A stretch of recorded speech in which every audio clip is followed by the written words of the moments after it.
আয়াত ১১৯ ইল্লা মান রাহিমা রাব্বুকা ওয়ালিযালিকা খালাকাহুম ওয়া তাম্মাত কালিমাতু রাব্বিকা লাআমলাআন্না জাহান্নামা মিনাল জিন্নাতি ওয়ান নাসি আজমাইন।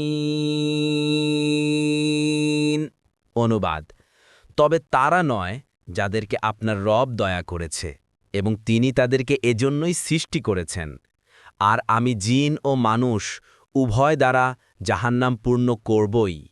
আপনার রবের একথা পূর্ণ হয়েছে। তাফসির: ১ নং ফুটনোটের বিবরণ। রসূলুল্লাহ সাল্লাল্লাহু আলাইহি ওয়াসাল্লাম বলেছেন, জান্নাত ও জাহান্নাম তাদের প্রভুর দরবারে বিবাদ করবে। জান্নাত বলবে, হে রব, আমার কাছে শুধু দুর্বল ও পতিত লোকজনই প্রবেশ করছে।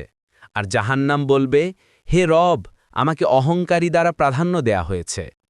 তখন আল্লাহ তাআলা জান্নাতকে বলবেন, তুমি আমার রহমত, আর জাহান্নামকে বলবেন, তুমি আমার আযাব। যাকে ইচ্ছা সেখানে পৌঁছাবো, তবে তোমাদের উভয়কে পূর্ণ করার দায়িত্ব আমারই। রসূলুল্লাহ সাল্লাল্লাহু আলাইহি ওয়াসাল্লাম বললেন, তবে জান্নাতে যাওয়ার ব্যাপারে আল্লাহ তার বান্দাদের কাউকে সামান্যতম জুলুমও করবেন না। আর জাহান্নামের জন্য তিনি কিছু সৃষ্টি করবেন, যা দ্বারা তিনি তা পুরা করবেন। তারপরও সে বলতে থাকবে, আর বেশি আছে কি? ৩ বার বলবে। শেষ পর্যন্ত আল্লাহ জাহান্নামে তার পবিত্র পা রাখবেন, ফলে তা পূর্ণ হয়ে যাবে। তার এক অংশ অপরাংশের সাথে মিলিত হয়ে যাবে এবং বলবে, কত কত কত, অর্থাৎ পূর্ণ হয়ে যাওয়ার শব্দ। বুখারী ৭৪৪৪